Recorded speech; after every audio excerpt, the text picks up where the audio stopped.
This is episode 24 of On the DOT, your go-to source for information about the Indiana Department of Transportation. Every month, we take you on a deep dive into the inner workings of the agency to answer your burning questions about roads, bridges, and everything in between. On this month's episode, we're highlighting some of the cool, quirky, and heroic stories about the people who work here at INDOT with communications specialist Steve Slosarek. Thank you for listening, and we hope you enjoy the latest installment of On the DOT. So, Steve, you've been with the agency, going on 10 years now is what you told me while we were talking here before the episode recording. And, you have done so many stories. That's kind of your gig around here. You're the keeper of the tales of INDOT, shall we say. So before we jump in and kind of get into all the specifics, Steve, give us kind of an introduction into yourself. Tell us a little bit about you and what you do here at INDOT and why it's important to make sure that we have a historical record of, our awesome people. Sure. Yeah, I've written, I would count over 1,200 stories, which is quite a bit. And the reason that's important is for organizations to engage employees in what other employees are doing. It's just really interesting to point out all the special things going on because divisions and departments kind of get siloed in doing their own job, and it's really interesting for them to see all this other good work is going on around the state and other departments. Really good work. Yeah, absolutely. And that was one of the things that always kind of drew me to the aspect of what you guys do, because you're right. We kind of tend to look at where we're at in our districts or at central office, and we kind of all get comfortable, I guess would be the best word to say, in knowing that there's people out there who do a specific job, and a lot of times we don't really get involved in personal lives or things outside of the agency, but we've got some really amazing people here. And from my perspective, I think that's kind of what you do. You're highlighting those amazing people. I mean, we've got so many people who do so many different things. Talk a little bit about, some of the people or some of the experiences that you've had, just going out and meeting these people. I mean, you have to meet a lot of people in this job. Oh, yeah. We have more than 3,500 employees. Like you say, they do all different kinds of work. They're all talented. Many of them don't seek the glory, so sometimes it's interesting to get them to talk about themselves because they just like to do hard work and do service to the state of Indiana. But I'm just amazed at just all the talent out there and all the different facets of INDOT that they do their work in, and also things like volunteer firefighting, like what they do on the side in their personal lives. We'll write stories about that too because it's so honorable. Ex-military, fundraising, things like that.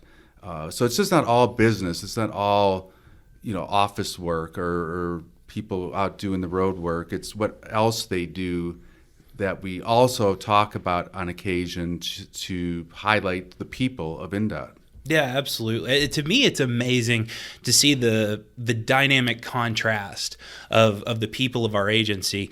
Because we've got everybody from, musicians, we've got professional wrestlers, we've got, like you said, volunteer firemen, people who've served our country. We have a lot of veterans at INDOT. A lot of people who've done extraordinary things outside of here. It's just, to me, it's crazy to think that, we come to our 9 to 5, and for most of us, it's not a 9 to 5. Let's just be honest. But we come to our job and we see these people every single day, and without what you do, we may be none the wiser. And a lot of these people are really active in their community. So let's talk a little bit about, I don't want to blabber on here at the beginning because the real meat and potatoes of this story, this podcast, this episode is, really to highlight our people. And I want to kind of put this out there. These are not our stories to tell. Steve and I are, we're civil servants, and it's our job to communicate. And normally these would be internal facing, right? Right. Yeah, these are all internal stories. Yeah. So, this is the kind of stuff that we would publicize internally. But on the same token, we really feel like it's important that people know just how amazing our people are here at INDOT. And especially coming up around the holidays, we've got a lot of great people doing a lot of great things. So we want to make sure we highlight all those people. So Steve, let's just go ahead and talk about some of the categories, like some of the things that you look for whenever you're starting to look for stories. Sure. Yeah, we have what I would call news stories. In other words, all the innovations going on around INDOT and all the various departments we have are ways to simplify things or do things better. And everyone works hard on that all the time. I mean, it starts at the top and goes all the way down, and it's just communicated well that we're looking for innovation. So, but then, like you said, when you read a newspaper, everything isn't all hard news. The Wall Street Journal will have offbeat stories as well to mix it up to retain interest and all that with readers. So I definitely look for those stories as well. So like you say, we have a lot of people who are involved in fundraising, raising, here at the state it's called the SECC, the State Employees Community Campaign. Kind of think of like the United Way. That's basically what it is for 3 months in the fall. So our employees go out of their way to think of different ways to raise money from fellow employees, whether it's pumpkin carving contests or, just I could go on, but it's just very interesting to write those things. Also, other stories like life-saving stories. There have been a lot of occasions where an INDOT worker will save the life of another INDOT worker, or most people are familiar with the Hoosier Helpers. Well, those are INDOT employees, and they make dozens of assists every day. But every now and then there's just some extraordinary stories out there, or where they will team with the Indiana State Police to, out of their own money, buy somebody tires because of their dire circumstance, or just amazing stories. What else? There's saving even non-Hoosier Helpers, so just regular INDOT employees who show up at a scene of an accident. There's been several times when I've found out that the employee saved somebody's life by reaching through a window and noticed that they were choking, and they probably had a minute to live, and they busted the window and saved them that way. So. Yeah, and we had something similar to that, and happen in our district recently, and I'm sure that's a story that I think I pitched it to you. Actually, I think I sent it to you about our Sullivan unit. Right. So I mean, there's all kinds of stuff that we have going on here, but not just life saving and major acts of service is what I'm going to call those, because that's a definition of servant leadership in my mind. But I mean, we also have historical, data, things that we talk about. We recently had our 100-year anniversary. Right. I know you wrote quite a bit of material about that as well.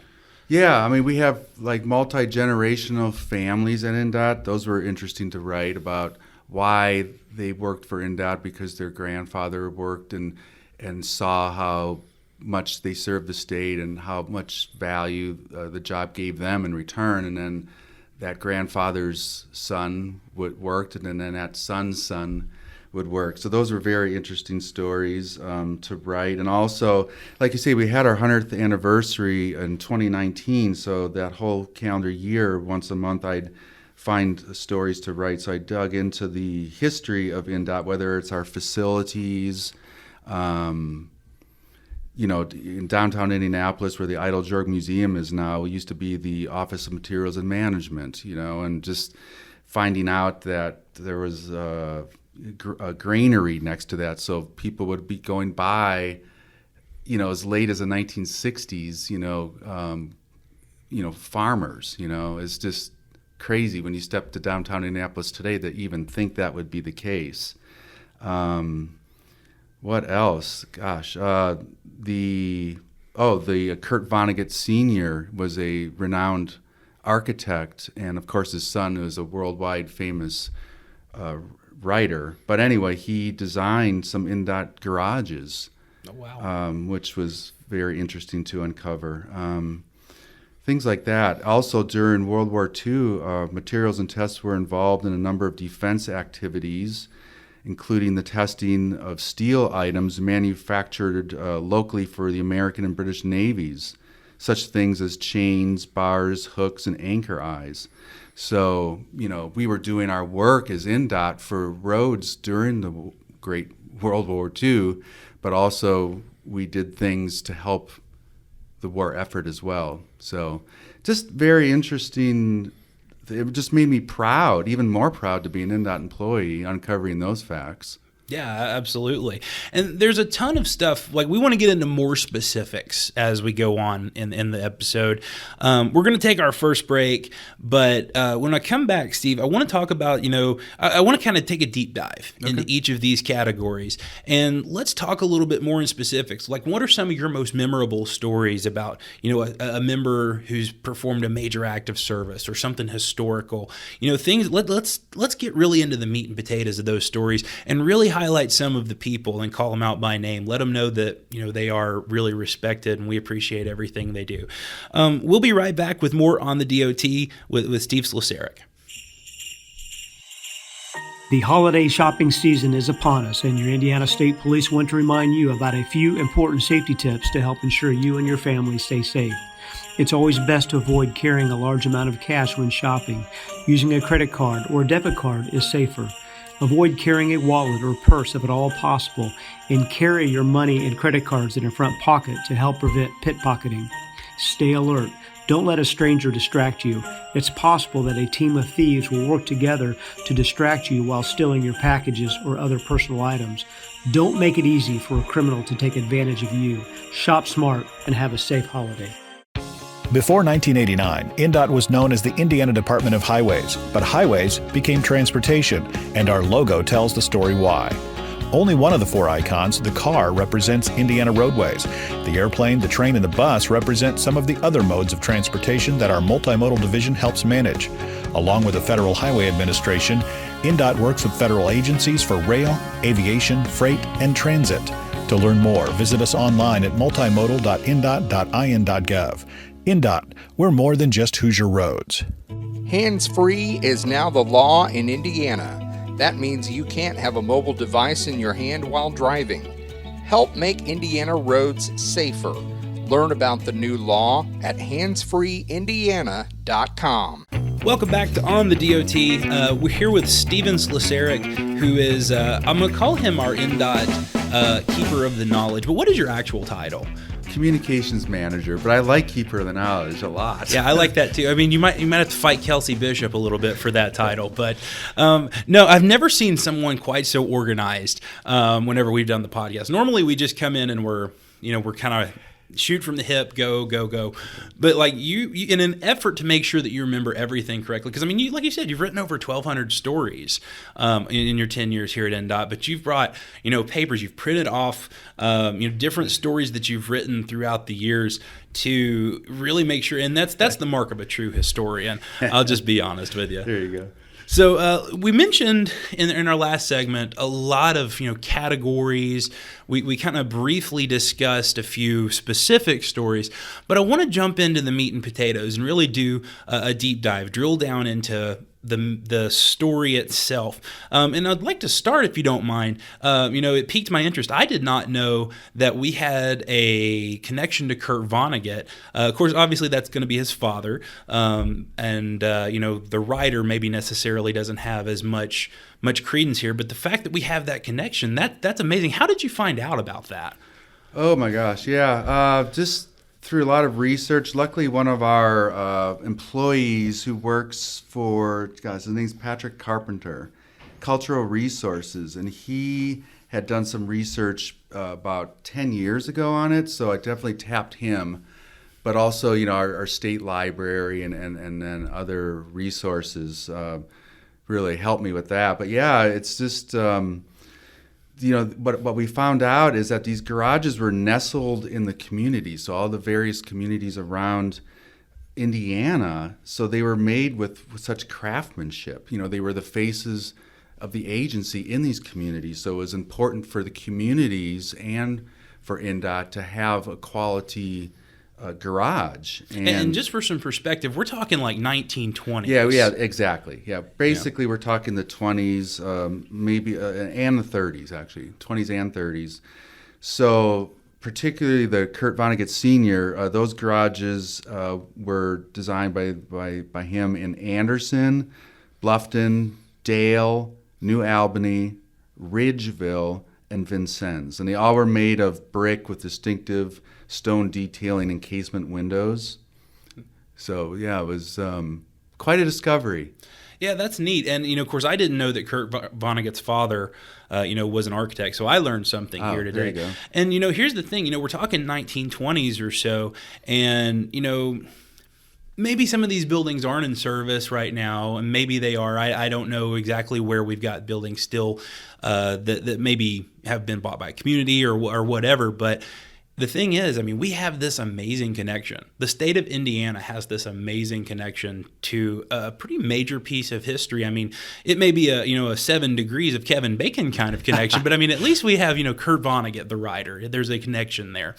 Another thing, Steve, that I wanted to talk about and kind of really drill down into, we're very blessed at INDOT with musical talent. Oh, sure. Oh my gosh. We did a couple episodes back with Phil Ivey, and I mentioned on this podcast that, he was inducted into the Wabash Valley Music Hall of Fame recently. And he told an amazing story about how, that particular charity, like they donate to underprivileged music programs throughout the Wabash Valley. And that's a pretty cool story in itself. But you've got other stories here of our people, who've played with some fairly big names. Can you elaborate on those? Yeah, and I wrote about Phil as well. But yeah, Randy Cowden from our Bloomington unit in the Seymour district, a big-time accordion player and also keyboards. But yeah, he actually has quite a story on going back to the 70s when Opryland USA Theme Park was around, and that's where he got his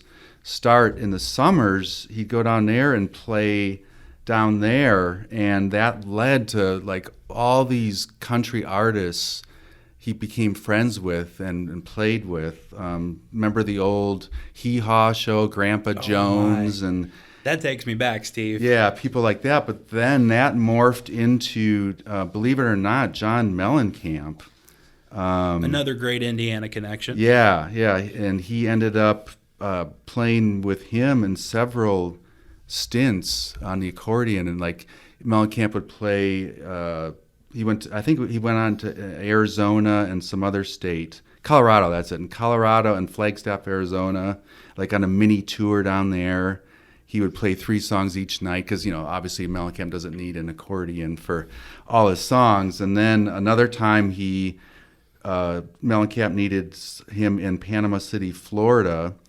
And so on his vacation, our Randy Cowden went down there and played for him. And then one night, John Mellencamp says, I want to introduce you to somebody. And it was Sammy Hagar, who also was down there, and he needed an electric keyboardist for a night or two while Randy was down there, and so he played for him. He went to practice with him, in the daytime, and they figured out, this is going to work, so he played with him. So it's just kind of crazy. And also, just a few years ago, and by the way, Randy's nickname is Brother. That's what his workmates call him. But anyway, he went down to Dollywood in Pigeon Forge and got introduced to Carrie Underwood, and so he played one song with her. So just crazy, That's amazing. So what is his actual title? Like, what does he do? He's a highway technician. So imagine meeting Carrie Underwood, and she asks you, "Hey, what do you do for your day job?" I work on roads. Yeah. I fill potholes. That's an amazing story of something that somebody is doing outside of their, very ordinary job. Yep. But they're doing something so extraordinary. That's an amazing story. In keeping with the music theme, Steve, I know we've got a lot of other really talented musicians. So give me another story about somebody here in the state. Yes, we have current worker, I guess you could call him IT, let's just keep it generic. His title is something else, but Gary Cope, and he has played with also John Mellencamp. He was playing at Jake's nightclub in Bloomington, and he knew Mellencamp's band members quite a bit from various music stores. They would hook up, so he knew them, and they said, okay, John actually might come in attendance, at Jake's nightclub in Bloomington, and sure enough, he did. And I think John had heard that Gary Cope's group really liked one of his songs called Hot Night in a Cold Town, which is not one of his popular songs, but they would play it. And so they asked him to come up, and he came up and sang that song at the nightclub. So Gary Cope played with John Mellencamp, and then another IT, this is an INDOT specific IT worker, Dave Coleman. He just retired about 6 months ago, but he and Gary Cope hooked up and became bandmates. And in their group, they played at Market Square Arena as an opener for some major groups. And one time they played at the Indiana Convention Center, and an old-time group from the 60s called the Lettermen. They were kind of like a smooth harmony type of group. But they actually opened for Gary and Cope and Dave Coleman's group. So it was like reverse what you would think. You would think they'd open for the Lettermen, but... So they kind of gained enough notoriety to be kind of the headline. They were big enough in central Indiana and throughout the state. WTTS in Bloomington would play a couple of their songs here and there that for a brief period they actually headlined.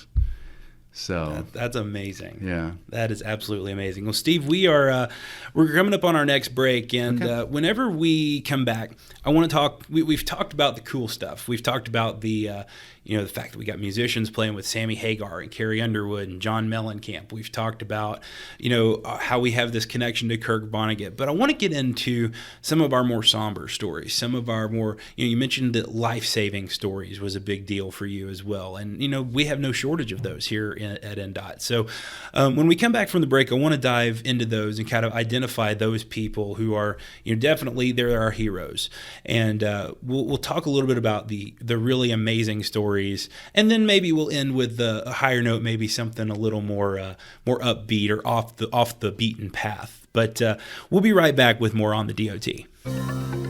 Somebody needs to report that pothole. Why aren't they mowing the grass in the median? When are they going to fix this road?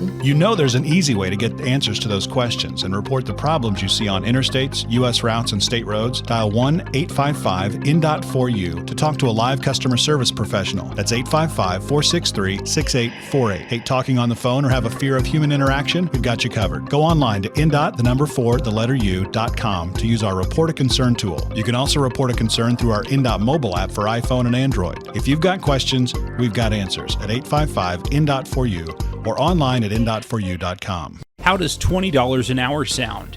Entry-level positions now start as high as $20 an hour at the Indiana Department of Transportation. No CDL? No problem. We'll pay for your training and you'll still make $19 an hour until you obtain your CDL. There's never been a better time than right now to start your career at INDOT. Go to INDOTjobs.com or text INDOT Careers to 468-311 to apply now. Did you know that INDOT also has an eye on the sky? INDOT inspects nearly 120 aviation facilities in Indiana, including seaplane bases and heliports. To learn more about these and other multimodal programs, go to multimodal.indot.in.gov. We're more than just Hoosier Roads. Welcome back to our final segment on the DOT with Steve Slosarek. And Steve, I think we talked earlier, I'm going to call you the keeper of the knowledge. That's kind of my thing recently. I kind of give everybody a title based on what they do. But so we talked a lot last segment about some of our very talented people who've had opportunities to do really extraordinary things in the music industry. But, really the meat and potatoes, some of the things that we do as public servants, I don't want to say they go unnoticed, but a lot of times people aren't looking for for glory necessarily for the other things that they do. But on the rare occasions where we hear about these things, we've got some pretty amazing people who've done some amazing things in just the course of their jobs. And I'd speak about, people who've, saved lives in one way or the other, whether it's the life of a fellow employee or, whether it's somebody like Bridget Goffinet, who, believe it or not, who did an episode of this podcast last year. So if you want to go back and listen to that one, check that out, where she saved someone who had been in their home and nobody had been able to get a hold of, and actually saved their life. So, there are a lot of cool things that people are doing in the course of their duties. And again, these are just people you get to meet and people you get to talk to and write stories about. So what are some of the more memorable ones for you in that respect? Oh, yeah, and there's been so many. That's what makes it heartwarming, is that, I've gotten to write several of these type of stories, but one I think was just about a year or two ago, where the front end of a car was wedged under a semi, and the driver's head was lurched forward just literally inches from the back of the semi. So INDOT arrived at the scene, and John Figg, INDOT employee, was at the driver's side window, which it was only partially cracked and busted, but it was still intact. So he pulled out the remainder of the window and saw that the man wasn't breathing, and basically, figured that maybe he was choking. He couldn't figure out why, and sure enough, he was. So he did the finger sweep around his jaw to pull out the food that was in his mouth. The guy had been eating while, and then crashed into the back of a semi. And see, I work in John Figg's district, and I didn't even know that story. So it's very fitting for John, because he literally just took a job. At that time, he was the unit foreman of our Oakland City unit, but he's just recently taken a job in safety. So very fitting that John Figg would be in that role now. And a lot of our employees take these classes as well. I mean, CPR, safety department, does such a good job, and there's CPR, first aid training, and all that kind of stuff. And that came in handy. Another time I can remember a story. Fort Wayne District employees were at a conference in Indianapolis, and one of the Fort Wayne employees started to choke while eating a salad, and sure enough, fellow Fort Wayne District employee Tom Kiefer, came to his rescue and saved his life, and he credited the training that takes place at INDOT for that. So there's been many, many examples, and it's just not humans as well. It's also animals. Yeah, that's a big thing. It's very public facing in 2022. A lot of people are very involved in animal rights and activism. I mean, we've got a lot of endangered species that need those type of people, those voices to speak out. So it's amazing. We also have those stories as well. Yeah, I mean, through INDOT, training, our employees know what to do. For instance, there's been some owls who've been injured, whether somehow they hit something and land in the middle of the road or between, the grass median between a highway, and we've had several examples where there's been injured owls, and we go to check them out to see how they're doing, and basically our employees know who to call, and they get, owl rescue places, and they get rehabilitated, and many times sent back out, to live their normal life. There's also been instances of up in the Gary area, and this was one of our Hoosier helpers.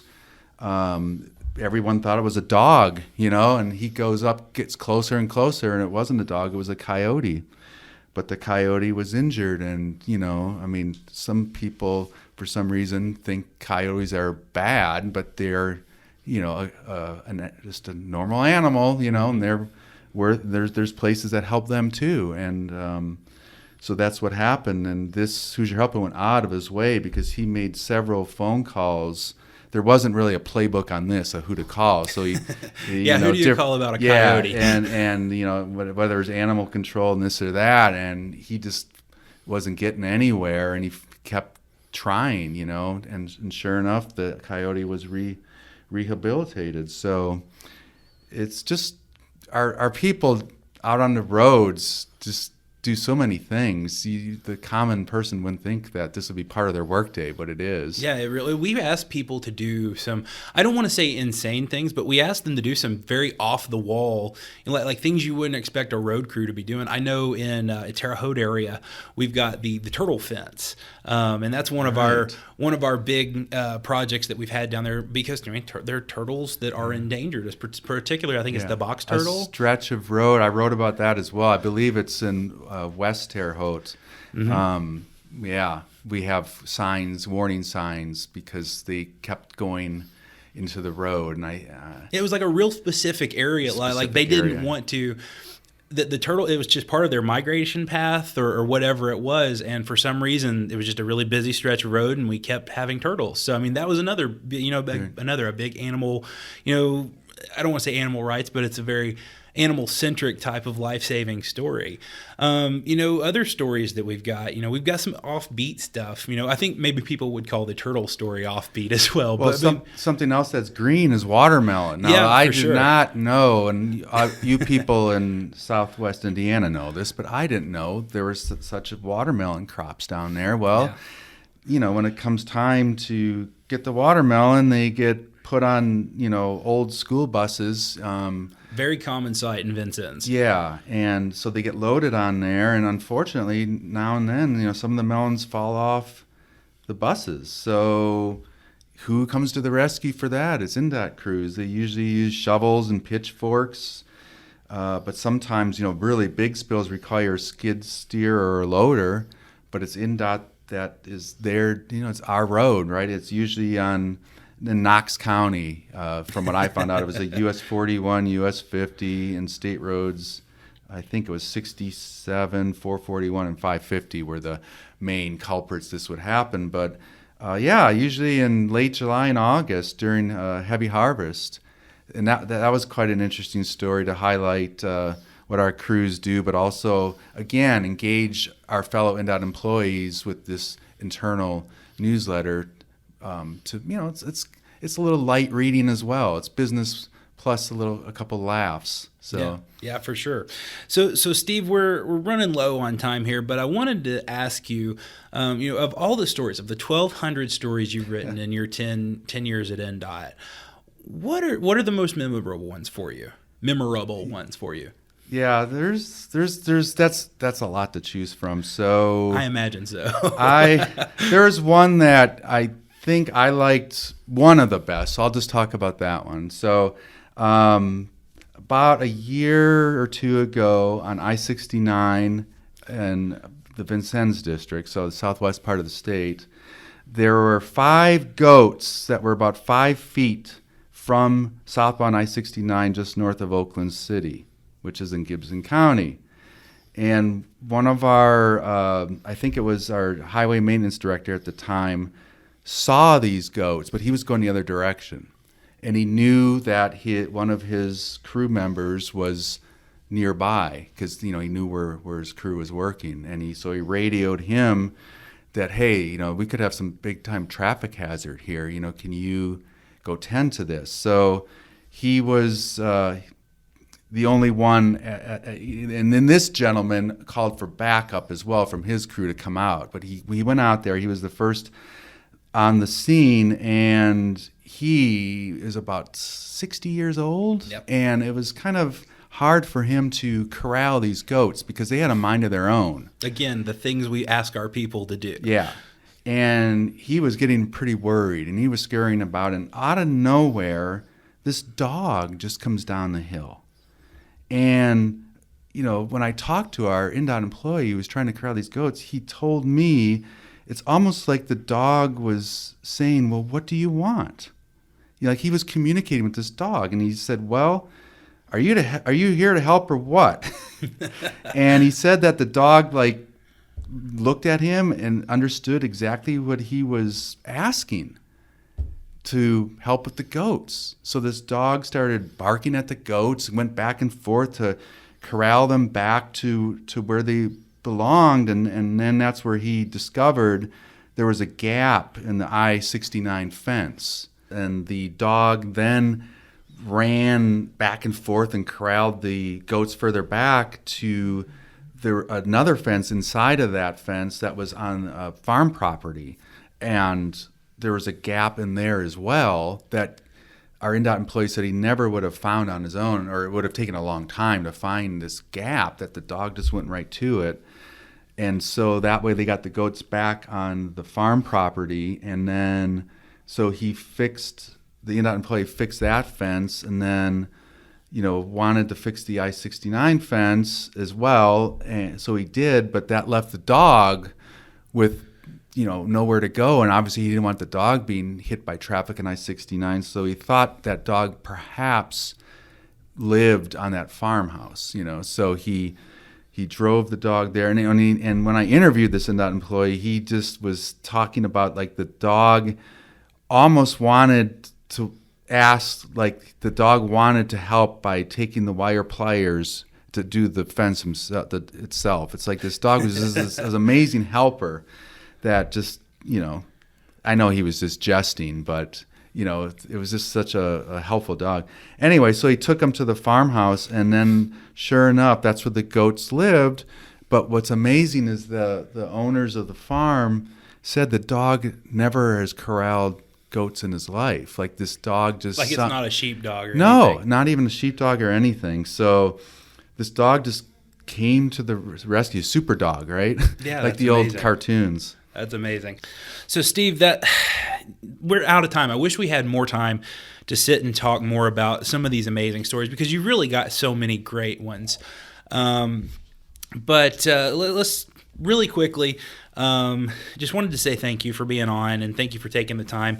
And this is kind of our Christmas episode, so I also want to say happy holidays to everyone out there listening. And I hope that this story about the stories of INDOT has brought you a little bit of joy this holiday season. So Steve, thank you so much for being on. Well, thank you. I mean, it's really a pleasure to talk to you, and also to write about talented, true professionals at INDOT. It's just a dream job, that's for sure. Thanks a lot, Jason. You're very welcome, Steve. Thanks.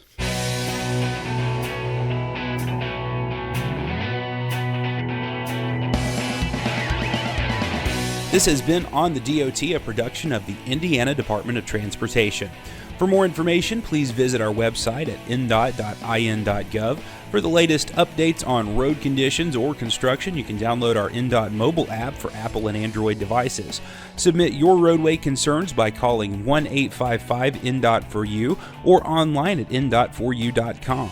Find all of that information in the description of this episode. Full episodes of On the DOT are available on YouTube by searching for INDOT. You can also follow INDOT and all 6 of our districts on Facebook and Twitter. If you like what you're hearing, please be sure to leave us a rating on your favorite podcast platform. Join us again every third Thursday for new episodes of On the DOT. Until then, travel safely, and thank you for joining us on the DOT.